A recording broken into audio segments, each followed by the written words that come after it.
Há pouco tempo eu fiz um vídeo mostrando como você animar textos aqui dentro do CapCut. Esse vídeo vai estar na descrição para você, caso você queira aprender mais detalhes. O amigo aqui do canal, Sassalog, acho que é isso o nome. Como aplica a mesma animação em todos os textos de uma vez? Uma pergunta interessante, porque eu não tinha feito isso no vídeo, tá? Você consegue sim, você consegue aplicar a mesma animação de texto em todos os textos do seu vídeo aí no CapCut. Olha só, eu vou adicionar mais de um texto aqui, eu vou pegar um texto, ó. Eu vou adicionar o primeiro texto e vou colocar aqui, inscreva-se, inscreva-se, para você lembrar de se inscrever no canal, beleza? Ótimo, eu vou colocar o primeiro texto aqui, eu vou pegar apenas dois. Eu vou adicionar um novo texto, veja, adicionei um novo texto, eu vou arrastar ele para cá, aí, e eu vou colocar ative o sininho das notificações, para você se lembrar. Agora eu tenho dois textos, ó.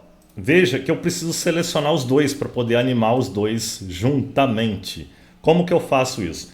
Eu posso segurar a tecla Ctrl e selecionar os dois.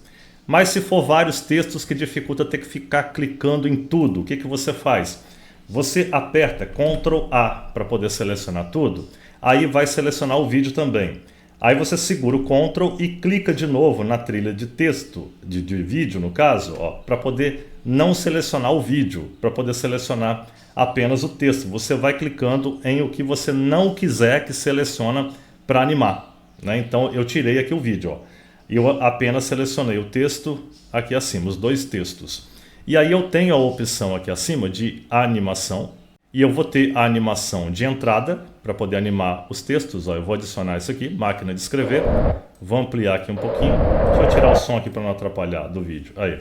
Veja que foi aplicado, ó, nos dois textos. Ó. Aí.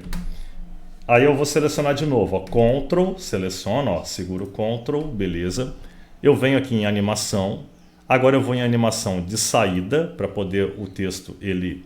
Na hora dele ir embora, dele desaparecer, deixa eu colocar esse aqui, ó, descer, beleza. Acabei de aplicar o mesmo modelo de animação, ó, nos dois textos que eu tenho aqui.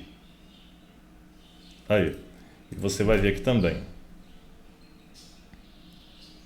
Eu tenho mais detalhes sobre essa animação, que é um vídeo específico em que eu falo como você fazer isso e você utilizar o LUP também, tá bom?